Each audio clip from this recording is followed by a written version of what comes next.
Bonsoir à toutes et à tous.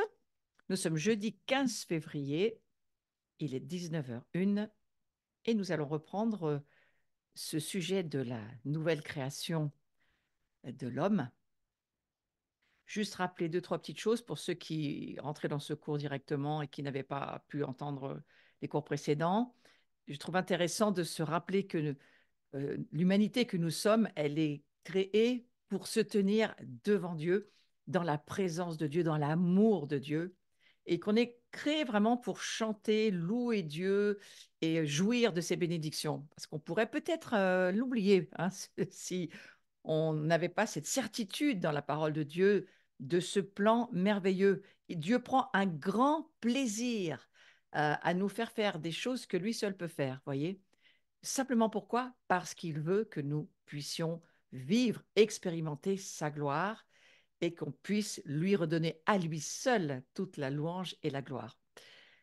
Alors, on a vu aussi que, eh bien, on attend d'une certaine manière dans cette nouvelle création, on attend une forme de renaissance, puisqu'on rentre dans une recréation, il est question de renaître et de venir vraiment sur cette idée que quelque chose de nouveau, quelque chose qui n'existe pas, quelque chose que nous ne connaissons pas, dans lequel nous sommes engendrés et que nous avons besoin de découvrir.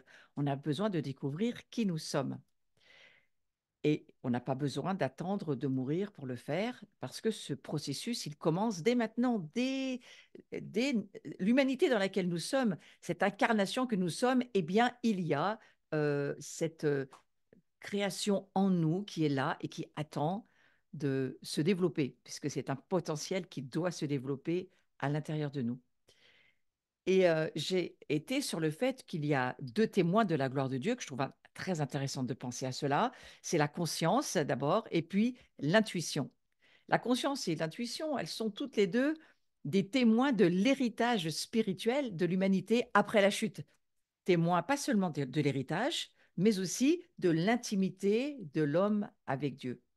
Et on a vu que cette première création, donc la création avant la chute, la création adamique, elle avait la conscience, mais aussi la sensibilité spirituelle, ce qu'on appelle l'intuition, la sensibilité spirituelle, qui sont vraiment des marques, des témoins en nous de ce qu'était cette humanité avant la chute.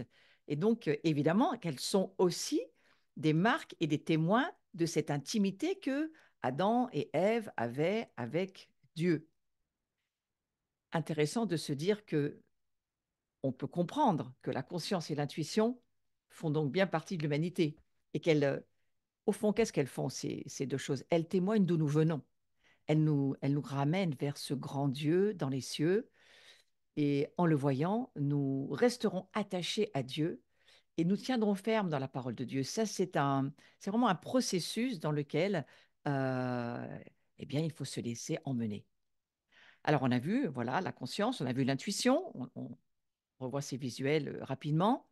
Et on voit bien sûr que ce sont vraiment des témoins. Alors là, aujourd'hui, je voudrais reprendre au fait que la séparation d'avec Dieu, elle a produit quelque chose. Ça n'a pas, vous voyez, ça n'a pas enlevé en nous la conscience et l'intuition, elles sont toujours là, mais séparées, d'une certaine manière, séparées de Dieu, bien qu'étant tout de même là, jusqu'à ce que nous retrouvions cette relation avec Dieu. Alors moi, je voudrais aller un moment sur la séparation d'avec Dieu. La rébellion, ce qu'on appelle cette séparation, elle a provoqué la rébellion. D'ailleurs, une personne m'a écrit dans les commentaires après le cours de la fois dernière qu'elle s'était rendue compte qu'elle avait en elle de la rébellion. Elle n'avait jamais compris que c'était de la rébellion. Oui, parce que c'est pas toujours très facile de voir, mais il y a une rébellion universelle dont il est question dans l'Écriture. C'est le fait que jusqu'à ce que nous comprenions que nous avons besoin de retrouver cette relation avec Dieu, c'est le fondement de notre identité en fait, et que jusqu'à ce que nous retrouvions cette relation avec Dieu, eh bien, nous sommes séparés de Dieu. Et cette séparation, je vais revoir le visuel parce que je trouvais très intéressant ce visuel. Ce visuel m'a inspiré justement ce facteur sur lequel je suis, de la rébellion. Vous voyez, il y a une porte qui semble nous emmener dans un chemin je ne pense pas que c'est le feu de Dieu à gauche, vous voyez, c'est quelque chose qui nous attend et qui n'est pas facile. Et ça sera certainement ce qui se passera si on ne comprend pas, on ne voit pas l'importance de retrouver notre relation à Dieu. Puis il y a cette porte, ce portail de droite qui nous amène dans ce que moi je vois être les cieux, c'est-à-dire cette vie en Dieu, en Christ.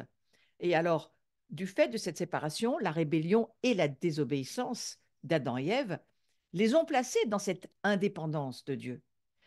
On pourrait dire que la définition de la rébellion, c'est le fait d'être en indépendance de Dieu. On n'a plus de dépendance à qui est Dieu et notre libre arbitre, notre volonté, la connaissance, étant séparée de Dieu, j'en ai beaucoup parlé dans les cours précédents, eh bien, a provoqué la corruption, c'est-à-dire quelque chose qui n'est plus relié à son origine et qui va finalement euh, euh, se séparer, c'est-à-dire se corrompre. C'est là où je voudrais en venir. Et c'est ainsi que Adam et Ève, ils ont perdu pas seulement la relation, mais la soumission à Dieu.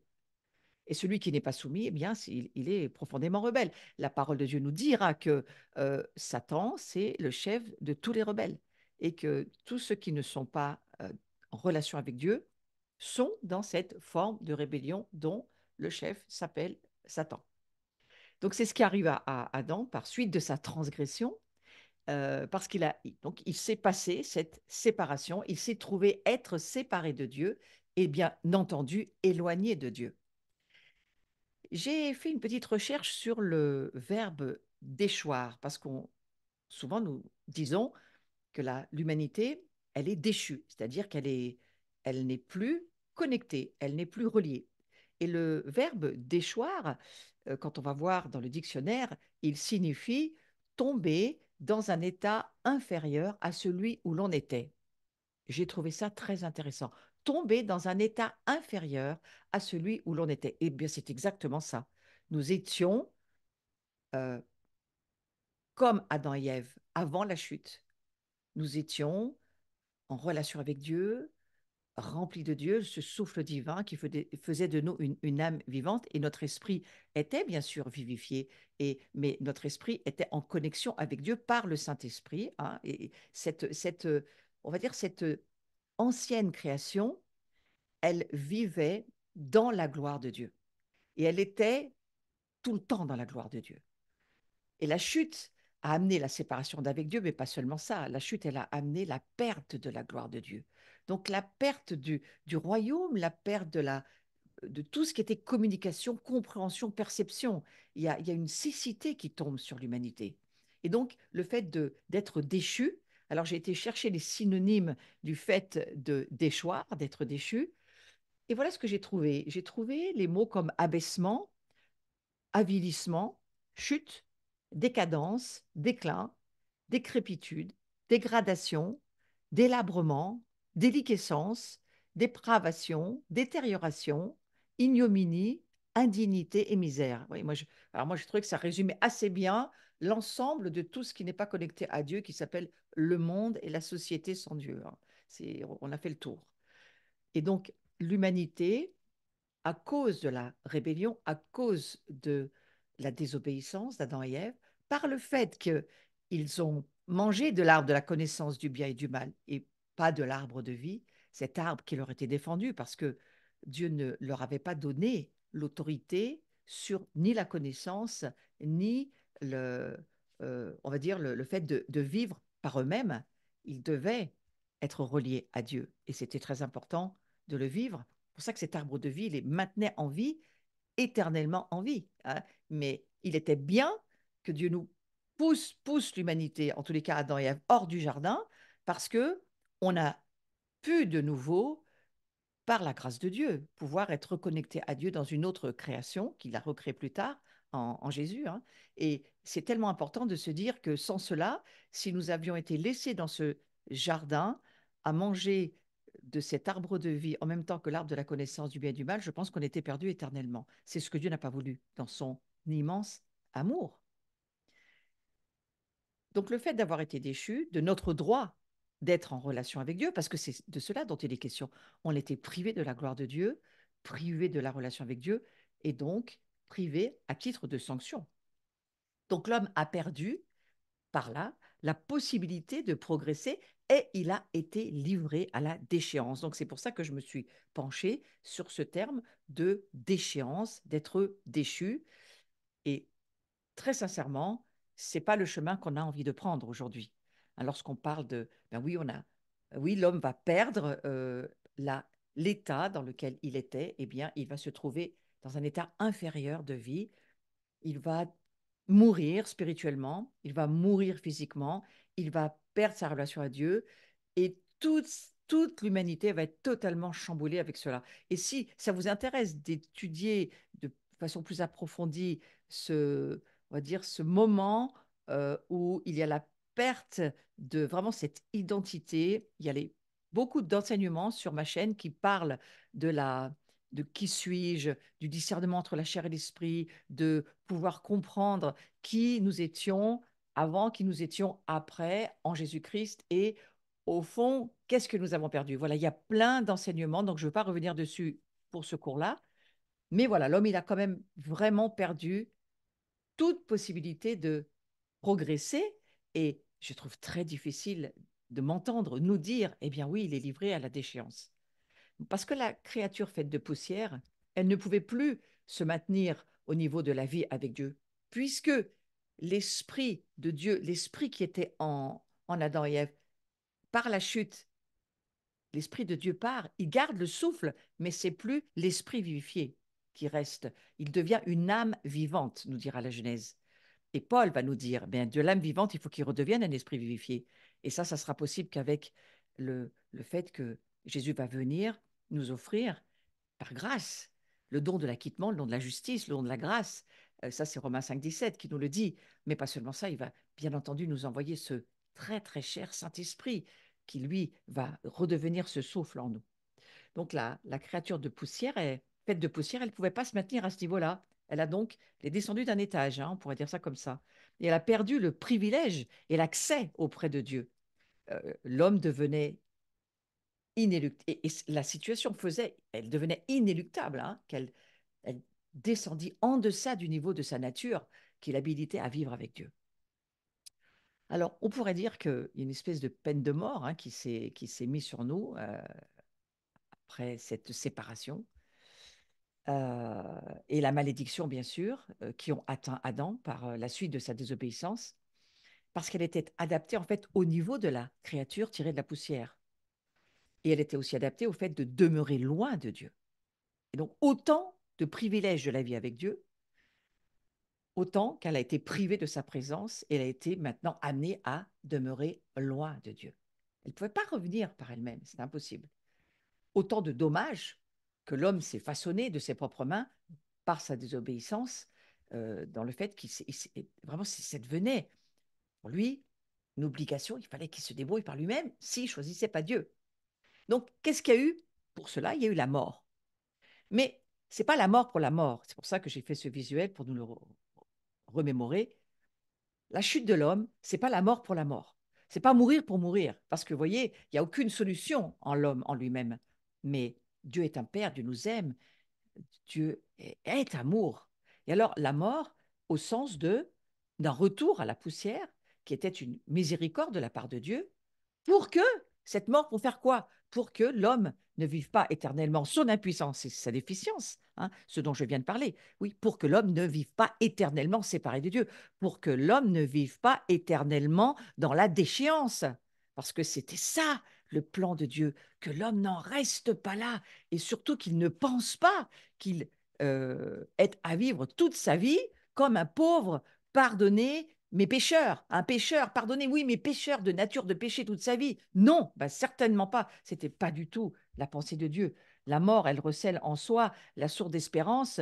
Une fois que l'homme aura épuisé son impuissance et sa déficience, et c'est bien pour cela que bien souvent Dieu nous laisse aller au bout de nos choix lorsqu'ils ne sont pas les bons. Hein. Mais Dieu laisse ces choses se faire parce qu'au fond, il y a quelque chose de bon qui nous attend derrière. Et Dieu le fera remonter là où il n'y a ni impuissance ni déficience, c'est-à-dire dans cette nouvelle création que nous sommes en Christ. Et l'impuissance et la déficience, eh bien, elles ont nécessité la mort, elles ont nécessité l'éloignement de Dieu. Il faut que cette mort puisse servir à quelque chose. Et c'est bien cela qui est glorieux d'une certaine manière. C'est pourquoi je pense qu'on peut dire à un moment donné, il y a des enseignements précédents qui parlent de la gloire de la croix. Oui, oui, parce que la mort deviendra une gloire si nous comprenons que nous ne sommes pas appelés à rester pécheurs toute notre vie. Mais non, il y a un plan d'amour de Dieu pour nous et il y a véritablement une stratégie pour faire de nous quelque chose d'encore mieux que ce que nous étions même avant la chute. Donc, pour que Dieu, ça c'est la deuxième chose, puisse restaurer l'homme dans sa condition première et par conséquent le libérer de la mort et de la malédiction. Je dirais qu'il le restaure dans sa condition première, mais ce n'est pas tout à fait les mêmes conditions parce qu'on va le voir dans la nouvelle création.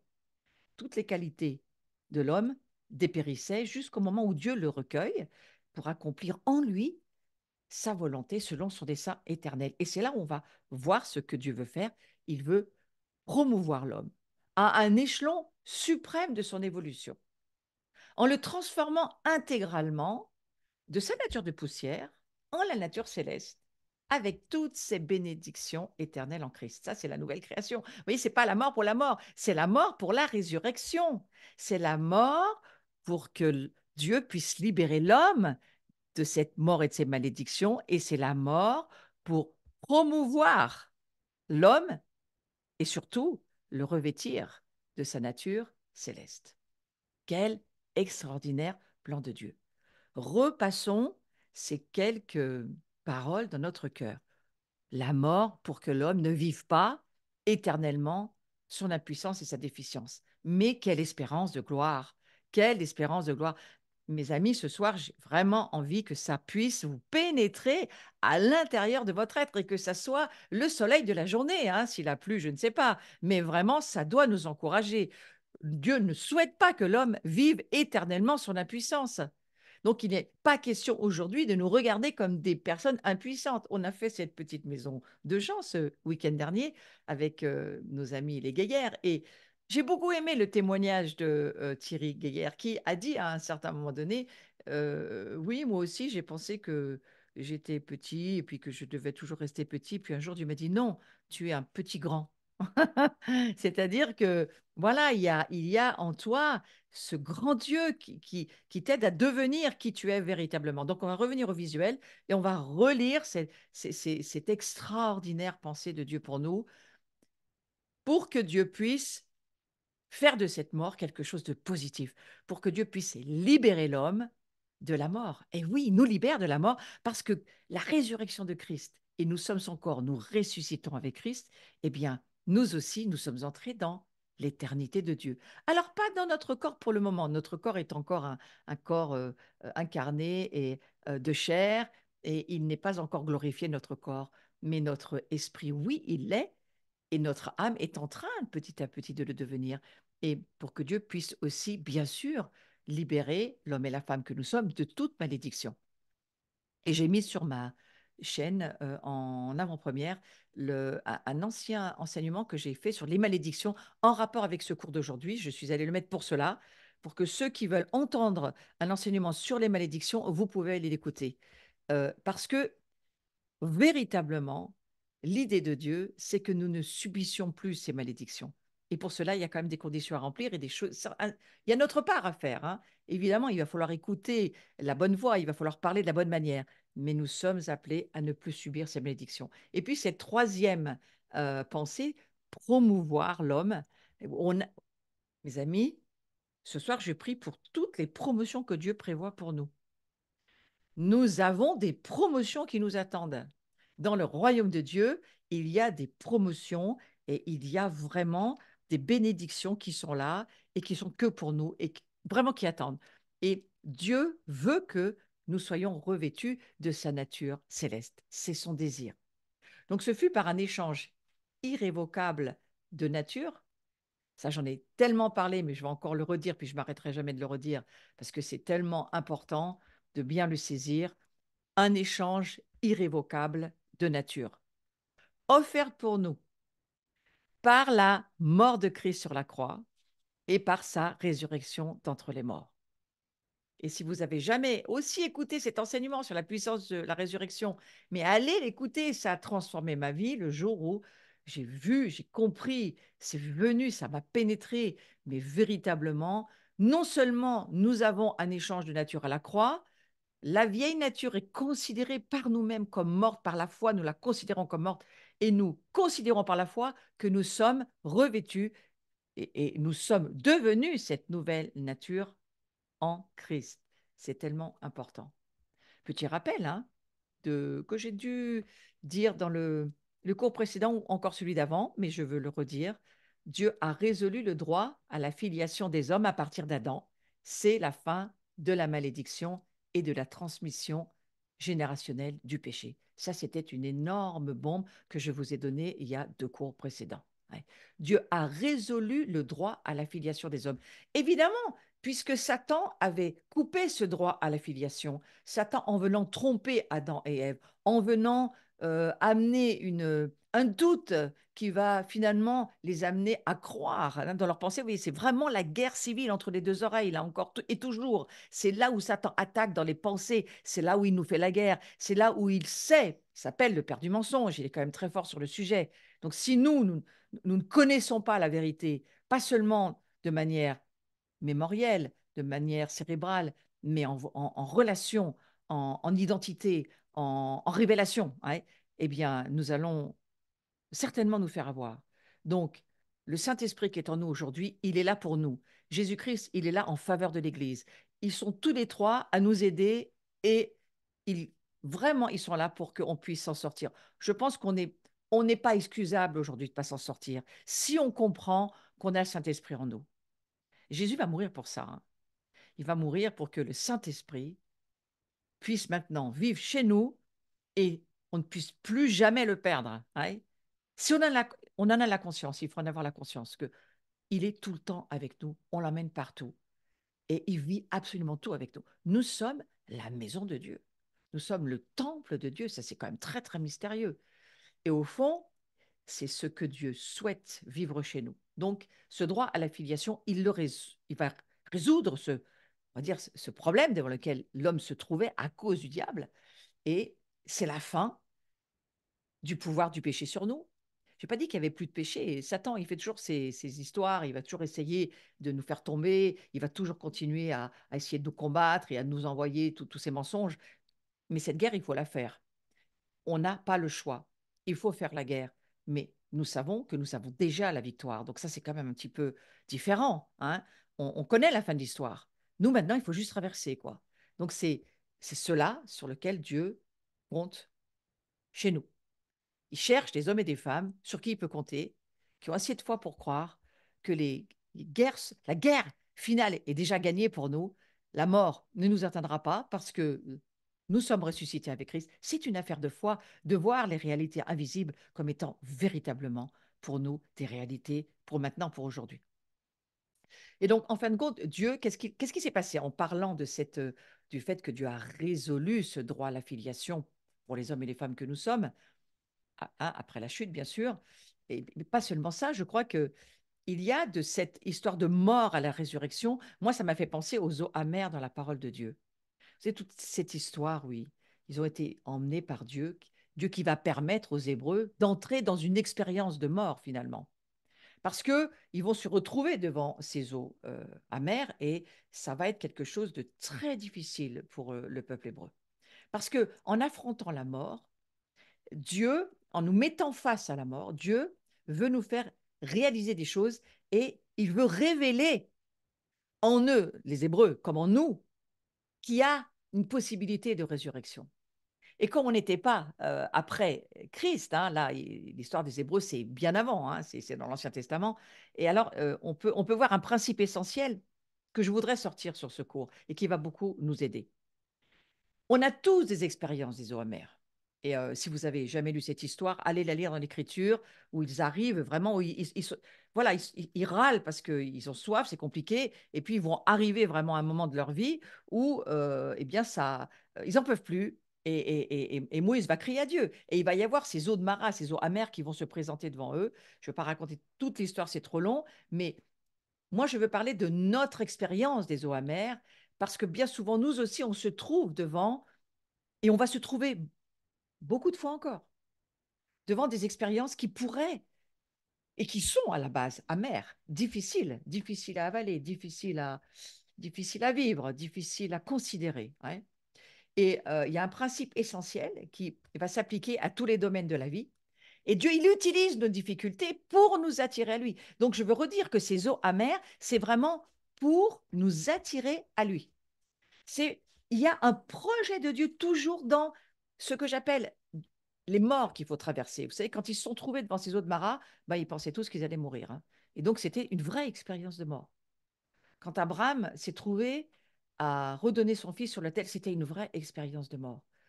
Peut-être vous allez vous trouver dans les jours qui viennent devant des vraies expériences de mort. Et c'est là où il y a un principe très important pour comprendre que Dieu est au courant. Et ne pas écouter le diable qui va vous dire oh, mais tu vas mourir, regarde, regarde où ça t'amène. Ton, ton histoire de croire en Dieu, c'est quoi ça? Et regardez, regardez ce que Osée va nous dire dans ce verset qui va revenir sur l'écran. Deux passages qui nous expliquent particulièrement ce principe sur lequel je suis. Le premier passage, il illustre le fait que souvent Dieu fait les choses d'une manière différente de celle que vous et moi, nous attendons de lui. Hein. Puis nous, on n'aurait pas fait ça, nous non plus, comme ça. Et regardez ce que va dire Osée. C'est pourquoi, voici, je veux l'attirer, et il s'agit de nous, hein, bien entendu, et de la conduire au désert, et je parlerai à son cœur. Oui, il semble que Dieu sache quelque chose dans l'humanité que nous sommes, c'est que pour qu'on se mette à l'écouter, il faut qu'il nous attire au désert. C'est-à-dire le désert, vous savez, c'est un endroit où on va mourir en général. Hein. Il y a pas trop de chemin dans le désert, part quand on rencontre Dieu. Mais sinon, le désert, on y meurt. Mais Dieu nous dit, je veux t'amener dans des endroits de mort, je veux t'emmener dans des endroits difficiles, des endroits où tu vas apprendre. Comme il l'a fait avec les Hébreux, beaucoup de fois. Il y a beaucoup d'histoires dans l'Ancien Testament où Dieu va amener son peuple à ce qu'il considère qui il est, lui, en tant que Dieu. Et c'est parfois vraiment une situation qui va amener la révélation du cœur des hommes et des femmes qui sont dans la situation. Je trouve intéressant de lire Je veux l'attirer. C'est Dieu qui parle. Je veux la conduire. C'est moi qui la conduis. Vous êtes peut-être dans une situation en ce moment un peu compliquée. Vous demandez, c'est le diable ou c'est Dieu? Vous savez, les déserts, en général, c'est Dieu qui nous y emmène. Il y a énormément de déserts dans la parole de Dieu. On pourrait faire une énorme étude biblique sur tous les déserts et y mettre beaucoup de significations. Bon, là, ce n'est pas mon sujet, mais le mot attirer, c'est un mot plutôt mystique. Il implique que Dieu nous traite d'une manière que nous ne comprenons pas vraiment entièrement. Hein. Et pourtant, on sent que on se sent attiré par lui. Et Dieu dit, je la conduirai dans le désert, qui n'est, je le redis pas normalement, un lieu de bénédiction, et je lui parlerai avec tendresse. Et avec tendresse, littéralement, c'est traduit par je parlerai à son cœur. Donc il y a quelque chose que Dieu est en train de nous dire aujourd'hui. Les déserts qui nous laissent traverser, les eaux de Mara, les eaux amères, les moments difficiles, les moments parfois qui nous semblent injustes, des situations que on trouve, c'est pas normal qu'on vive des situations comme ça. Dieu, il veut parler à ton cœur. Voilà. De ouvrir. Ce sont des situations qui vont nous obliger à ouvrir nos cœurs. Il faut apprendre à ouvrir son cœur. C'est une belle expression hébraïque. euh, et vous et moi, nous savons que ce n'est pas toujours possible pour Dieu de parler à notre cœur dans la vie que nous menons. Et Dieu, il le voit bien, il le sait.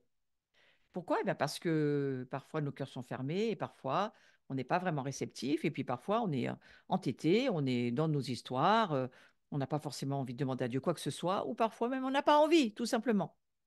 Et Dieu, donc, il laisse se faire des situations comme il a fait avec Israël dans le désert parce qu'il a un but. Il veut parler à ton cœur. Une fois qu'il a attiré ton attention, hein, c'est ce qu'il va dire, et on voit que dans la vallée des troubles,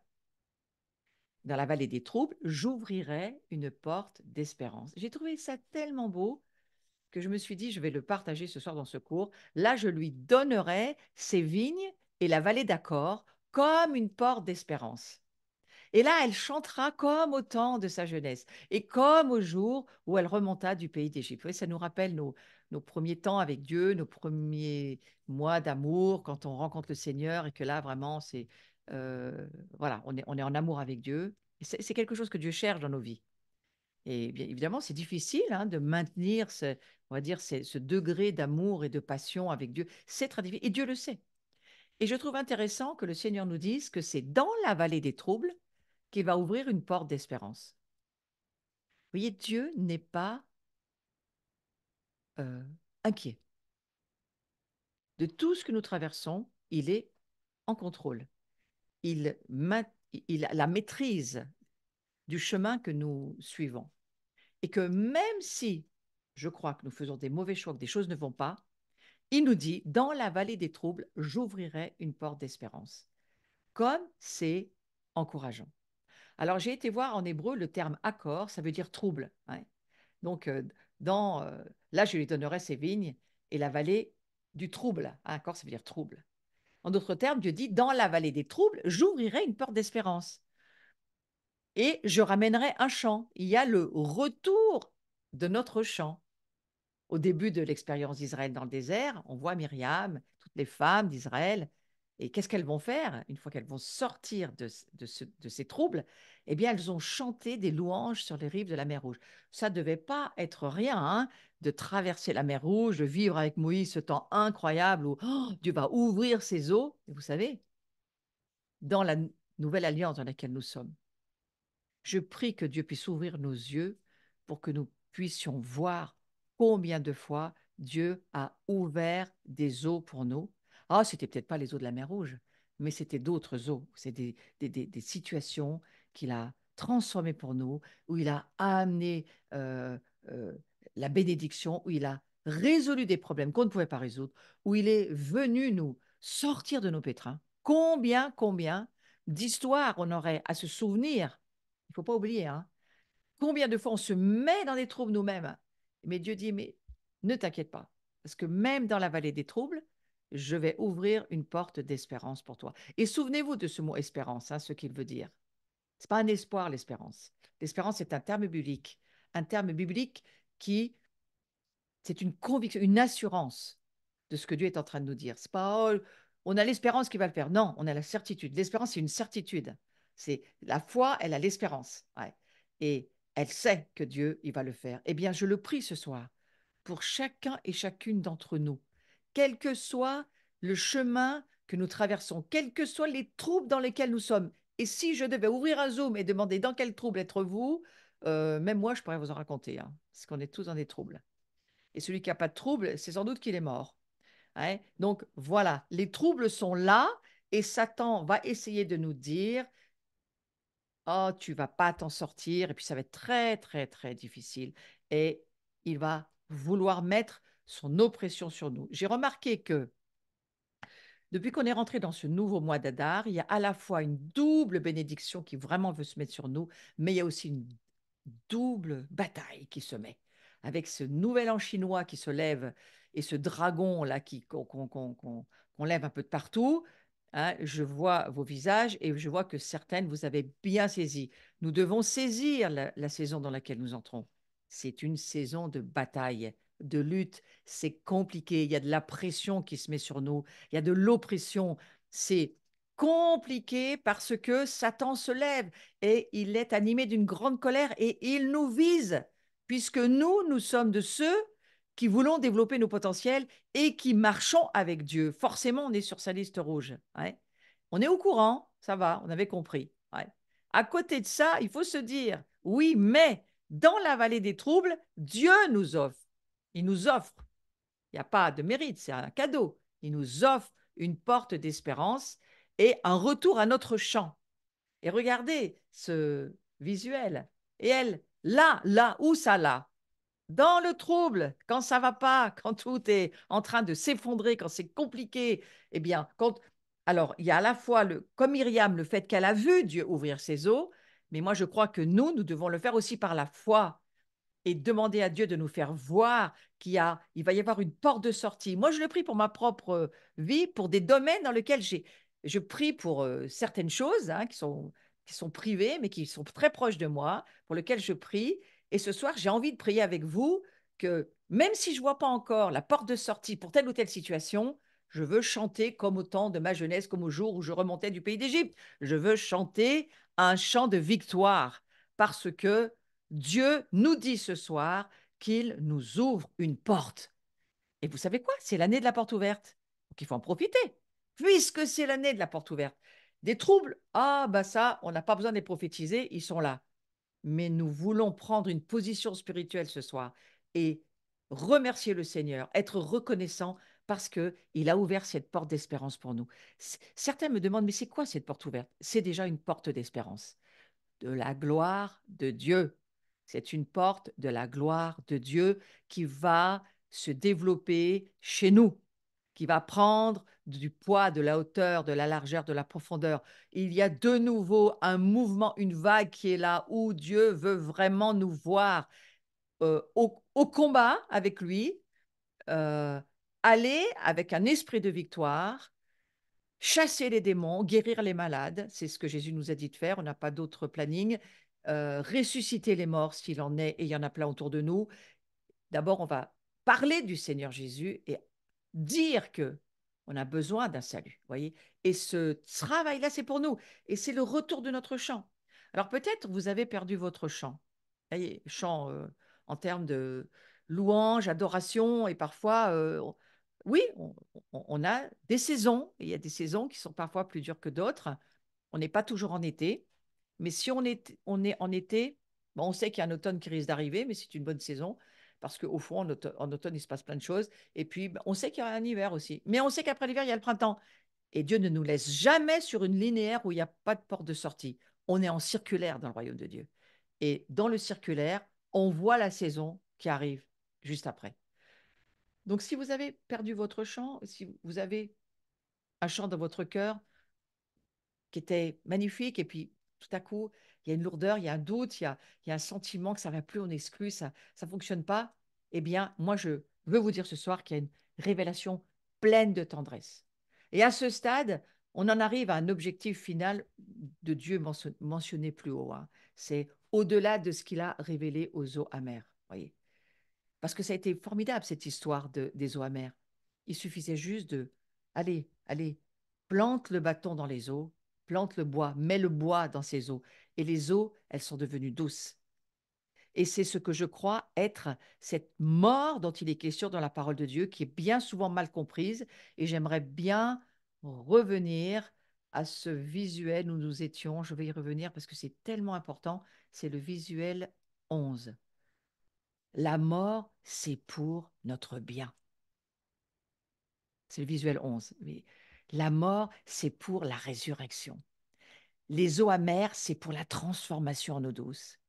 Les épreuves, c'est pour nous transformer, pour faire de nous des personnes encore plus fortes dans la foi, encore plus assises dans la parole de Dieu, encore plus à laisser Dieu faire en nous ce qu'on est incapable de faire. Voyez, pour que l'homme ne vive pas, la femme, on ne vive pas éternellement notre impuissance et notre déficience.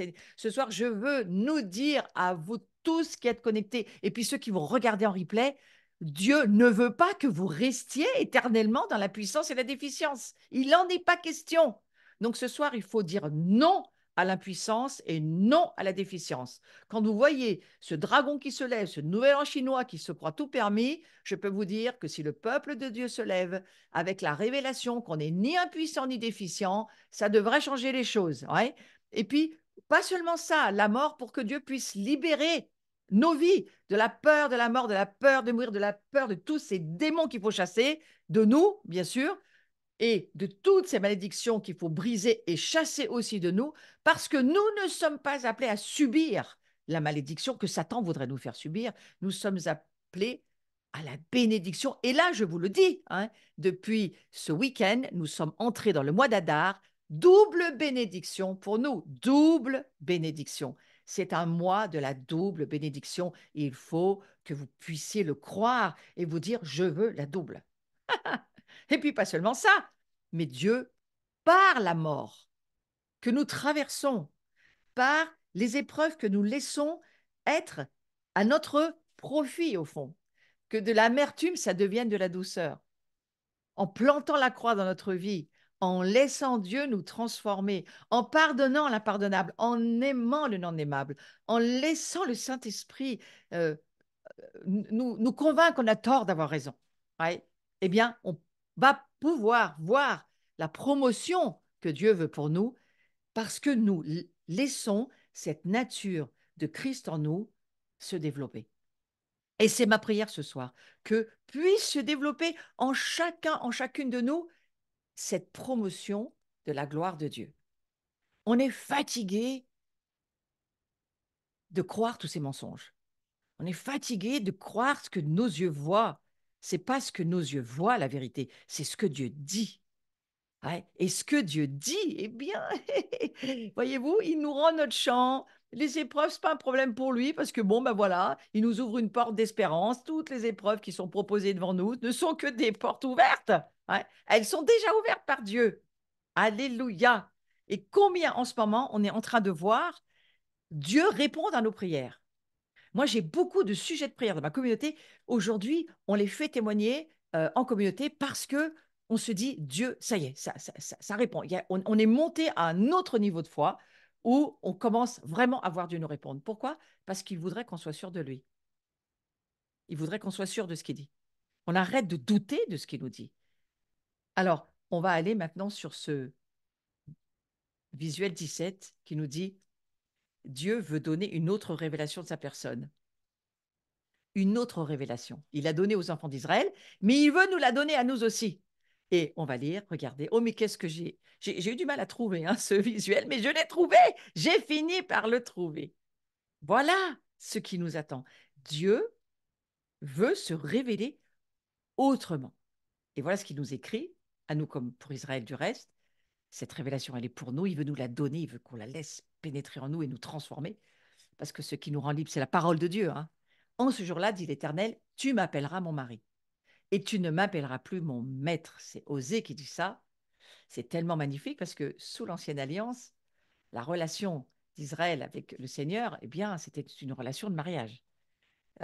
Mais ils connaissaient Dieu plutôt comme Baal, leur maître. Vous voyez, c'était un maître. Et puis, bien souvent, ils n'osaient pas s'approcher. C'était compliqué la relation à Dieu dans l'Ancienne Alliance. Pourquoi? Ben parce qu'il n'y avait pas le Saint-Esprit et puis que c'était un petit peu compliqué aussi parce que cette humanité qui était là et Dieu attendait d'envoyer son Fils pour que on puisse être recréé en Christ. Mais pour eux, c'était quand même très, très compliqué tout ce qu'ils vivaient. Hein. Et ce n'était pas une relation basée sur un engagement de cœur ni un amour personnel profond. Quand on lit l'Ancien Testament, on s'en rend bien compte. Alors que nous, dit Dieu, eh bien, lorsqu'il nous restaure, vous et moi, de nos troubles, eh bien, nous ne serons pas au même niveau de révélation. C'est ça que Dieu nous dit. Notre restauration nous amène à un niveau supérieur de révélation. Ouais. Et vous et moi, nous ne l'appellerons plus seulement mon maître, mais on va l'appeler mon mari. Et ça, Osée, il a vu. Il a prophétisé la gloire, il a prophétisé, Osée a prophétisé la gloire. Comme Amos, comme beaucoup de petits prophètes, il a vu ce mouvement de gloire arriver. Il a su qu'il y avait quelque chose qui arrivait. Et c'est quand même extraordinaire qu'il arrive à dire, Osée, vous n'appellerez plus Dieu votre maître. Vous l'appellerez mon mari. Moi, je pense qu'il n'y a pas beaucoup qui l'ont cru hein, à ce moment-là. Et mon mari, mari, c'est un terme très intime en hébreu. En fait, on pourrait le dire comme ça. Je vais vous montrer ma personne sous un jour nouveau. C'est ça que ça veut dire, en fait, mon mari. Hein. Je vais me révéler à vous comme celui qui vous aime, comme un mari aime sa femme. C'est une révélation d'amour, c'est une révélation de tendresse. Impressionnant. Donc, notre vallée du trouble, elle deviendra pour nous une porte d'espérance, même si vous et moi, nous devons passer par la vallée du trouble, elle peut nous ouvrir, elle doit nous ouvrir cette porte d'espérance. Et parce que si nous persévérons, si nous n'abandonnons pas, ce qui est notre cas ce soir, personne n'abandonne et personne n'a baissé les bras, eh bien, sans abandonner, sans faire demi-tour, sans murmurer, parce que c'est cela que faisait la plupart du temps le peuple hébreu, enfin une grande partie du peuple hébreu ne faisait que râler, murmurer, ça allait jamais. Dieu essayait vraiment de se manifester dans... Alors, la gloire de Dieu, elle était visible hein, dans les histoires de l'Ancien Testament. on voit vraiment la nuée devant, la nuée derrière, les chaussures qui ne s'usent pas, euh, la cuisine qui tombe du ciel. Ah ouais, mais c'est toujours la même. Là. Ils sont tout le temps râlés, tout le temps. C'est des râleurs professionnels. Ouais. Faut essayer de pas être comme ça, frères et sœurs. Essayez de pas être comme ça. On a beaucoup de diversité aujourd'hui dans la cuisine, hein, sérieusement. Bon, enfin, voilà. Et notre vallée du trouble, eh bien, elle va devenir pour nous cette porte d'espérance. Elle va nous conduire à une nouvelle révélation. Et je crois que c'est de cela dont il s'agit lorsque l'on parle de la gloire. La gloire, de gloire en gloire, ce que j'en comprends, c'est de révélation en révélation, c'est de profondeur en profondeur, c'est de largeur en largeur, c'est de hauteur en hauteur. C'est-à-dire que chaque révélation, dans la nouvelle maturité dans laquelle nous sommes, nous amène à voir et à entrer dans de nouveaux niveaux, dans de nouvelles dimensions spirituelles. Donc, une révélation nouvelle de son amour, une nouvelle révélation de sa compassion, c'est ce que je prie ce soir pour chacun et chacune d'entre nous, de nouvelles révélations de sa tendresse. Vous voyez, en ce moment, je me rends compte, il y a plein de choses qui se passent autour de moi, il y a des personnes à qui je parle, voilà, il se passe des choses autour que le Seigneur met à sa sauce. Et quand on commence à voir, ah, mais ça, et ça, et ça, et finalement, en regardant autour les signes, tout ce qui se fait, ah, mais tout ça, ça a pu se faire parce que Dieu, il avait tout prévu avant. Et quand on relit la situation, on se dit, ah, mais finalement, j'ai pu parler à cette personne-là parce que cette personne-là, elle était amenée pour garder, aller chercher ses enfants parce qu'elle ne pouvait pas aller à l'école. Il fallait que je continue ma conversation. Et tout a été fait pour que je puisse finalement aller au bout de ce que Dieu voulait que je fasse avec telle personne. Moi, j'arrive à voir aujourd'hui tous ces signes autour de moi et je me dis, waouh, mais la gloire, elle est partout en fait. Il faut juste apprendre à la voir. Il y a beaucoup de choses que nous vivons, nous ne la voyons pas encore. Mais alors que nous allons laisser l'Esprit Saint pénétrer par la parole de Dieu et nous amener à voir par la foi, en entendant ce que Dieu nous dit, et en pouvant rentrer dans des nouvelles dimensions, nous allons totalement être transformés. Et notre relation à Dieu va totalement changer. Et je crois qu'on va voir qui nous sommes de plus en plus vraiment, les enfants de sa gloire, voir qui est de plus en plus Yeshua, le Messie. Et vous verrez que dans la suite du cours, j'ai un petit peu fait un mix entre les révélations que moi je reçois en plein cœur de Mata et Maskin, mais pas seulement, des révélations aussi que j'ai reçues d'autres enseignements sur la sacrificature, sur qui est le Messie, qui est-il pour nous aujourd'hui. Ce que j'en vois en tous les cas, vous allez voir, on va se régaler dans les cours qui viennent, les prochains. Et je crois que ça a à voir avec cette porte du trouble.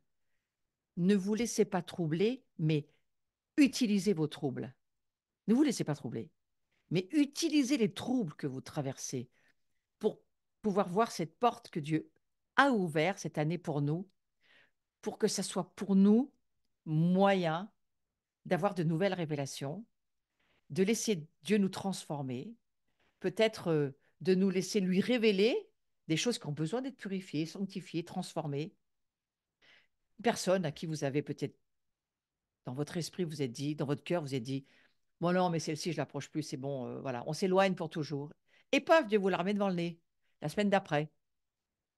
Et il va falloir que vous fassiez un petit chemin dans votre cœur pour dire, oui, mais c'est quand même moi qui avais raison. Mais vous aviez tort d'avoir raison. Parce que Dieu, il s'en fiche que vous ayez raison. Ce qu'il veut, c'est que vous puissiez l'aimer et laisser faire ce trajet parce que ça vous transforme. En fait, chaque épreuve qui est mise pour nous, je crois, doit nous transformer en une porte d'espérance pour nous voir de plus en plus à la ressemblance de Jésus. C'est quand même formidable parce que c'est ça dont il est question. C'est que nous devenions qui nous sommes vraiment, mais de plus en plus. Donc cette vallée du trouble, elle sert à ça. Et elle deviendra de plus en plus, si nous le comprenons, cette porte d'espérance, d'être de plus en plus des enfants de sa gloire.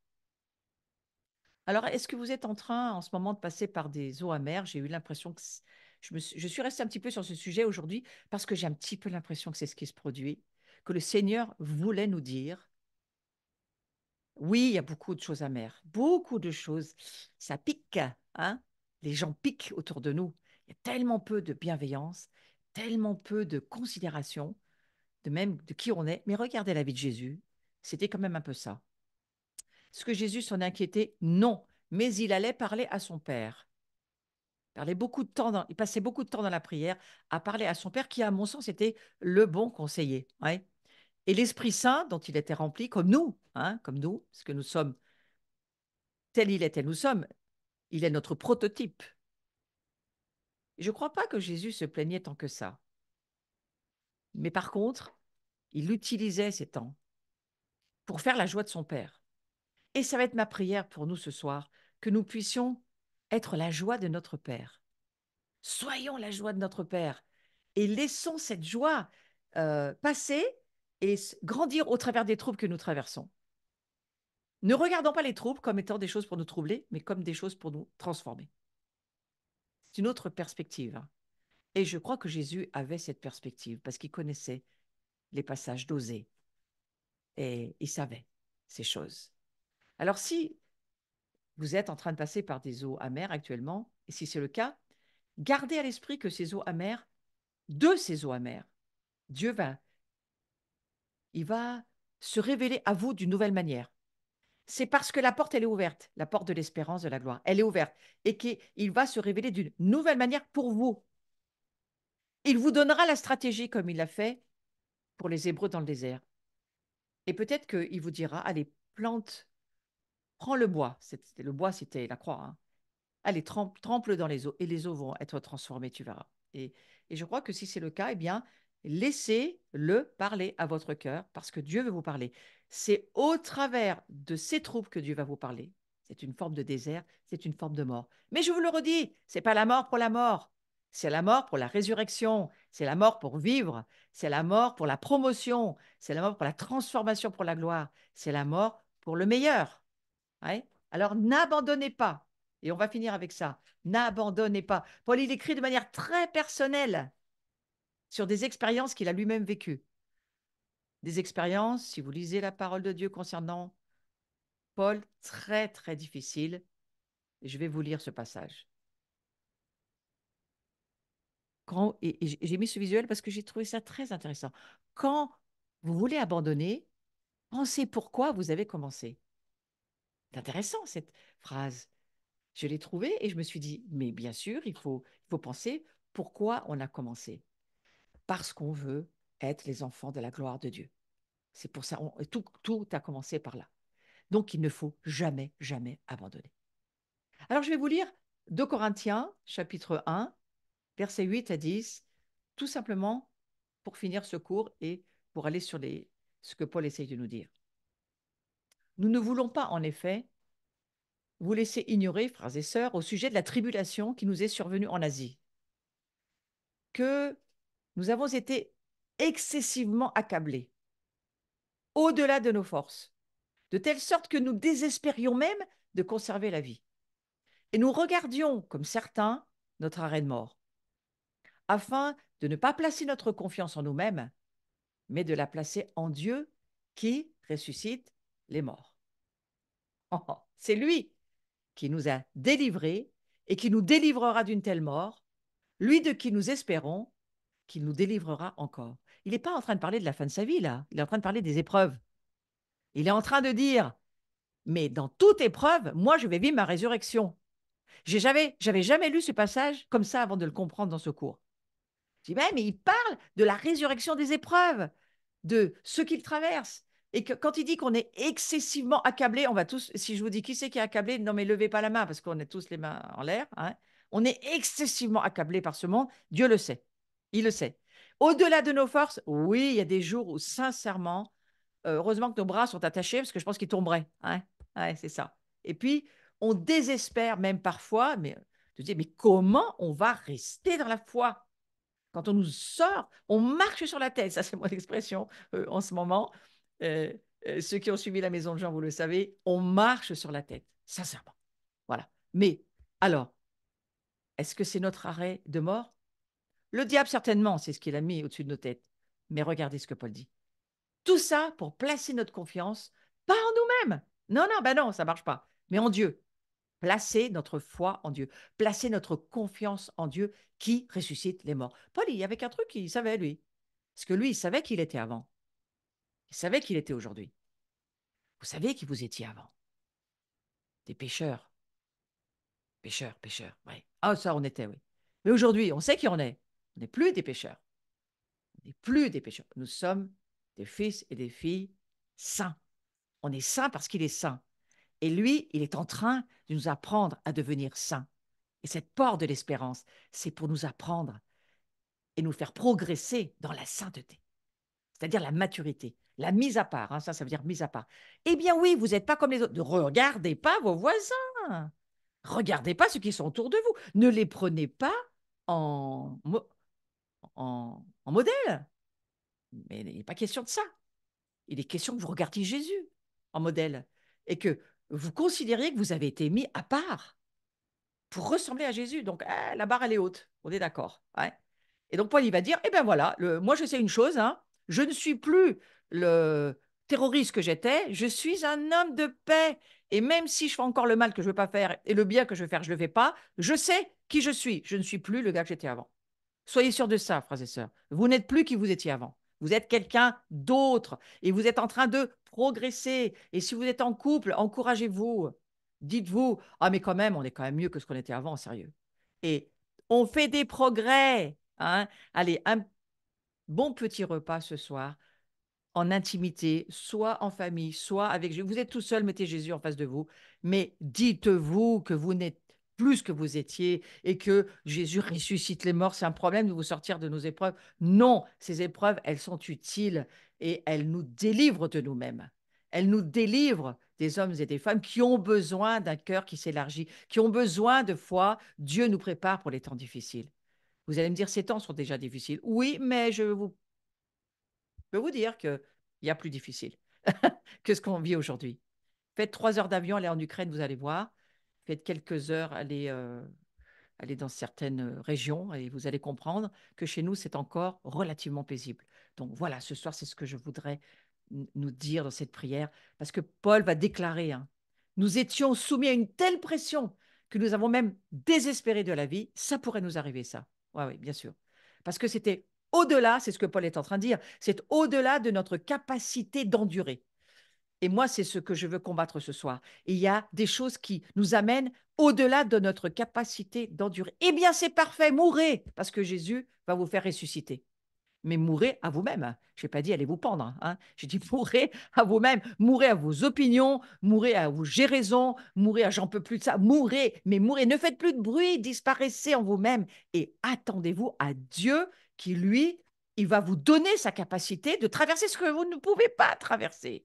Alors ce soir, c'est ça que je te demande, Seigneur. Parce que même pour moi, il faut que je prie sur certains domaines là-dessus. Donc je suis très concernée. Et donc je dis, Seigneur, eh bien, donne-nous cette capacité d'endurer le non-endurable et de pouvoir faire les choses que nous ne pouvons pas faire de nous-mêmes. Nous n'avons pas la capacité d'amour, nous n'avons pas la capacité de patience, nous n'avons pas la capacité de foi, mais nous voulons voir grandir en nous ta capacité, pas la nôtre. Et qu'au nom de Jésus ce soir, eh bien, nous la recevions par la foi et que les anges viennent nous visiter et qu'il y ait une onction qui se mette sur nous et que nous ressortions de secours en disant, je peux avec Dieu.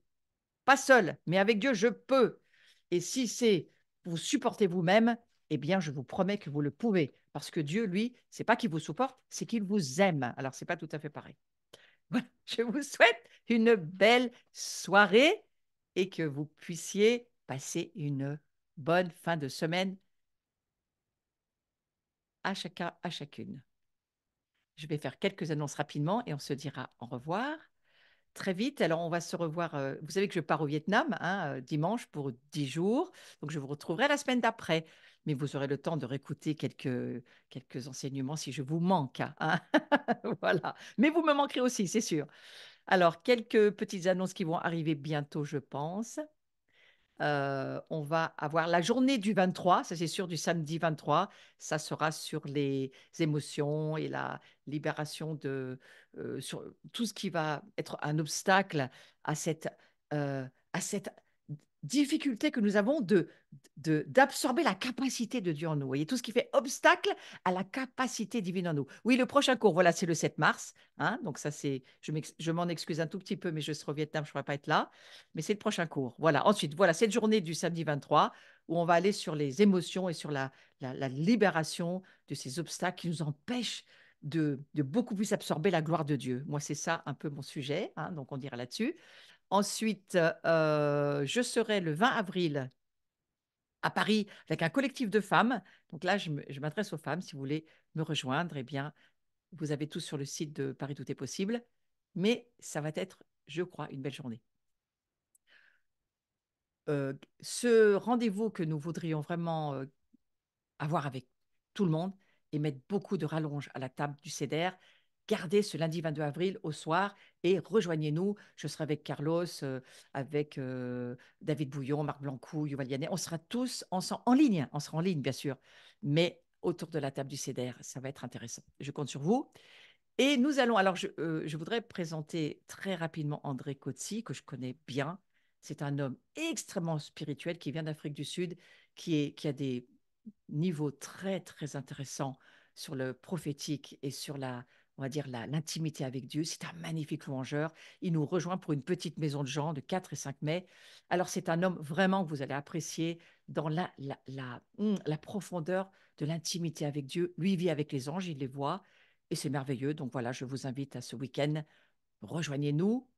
Ça sera magnifique. Et puis, je vous ai mis ce visuel parce que je voudrais que vous puissiez garder ces dates 12, 13, 14 juillet pour la grande maison de Jean où là, nous allons nous retrouver tous ensemble en présentiel pour d'autres aventures. Voilà. Mon livre est toujours en vente, vous pouvez toujours le commander et puis il vous rendra service pour votre propre liberté parce qu'il vous aidera à combattre contre l'ennemi qu'il ait besoin de connaître pour se battre. Si vous ne connaissez pas votre ennemi, vous ne pourrez pas faire la guerre. C'était vraiment un livre pour vous aider là-dessus. Voilà. Et puis, si vous n'êtes pas encore abonné, abonnez-vous, cliquez sur la petite cloche. Ça met de la visibilité pour que ces enseignements puissent être proposés à tous ceux qui les cherchent. Voilà. Merci beaucoup à tous ceux et celles qui me soutenaient. Je vous remercie. C'est un grand plaisir d'être avec vous et un grand plaisir de continuer ce chemin ensemble. Passez une belle, belle soirée. À bientôt. À très bientôt.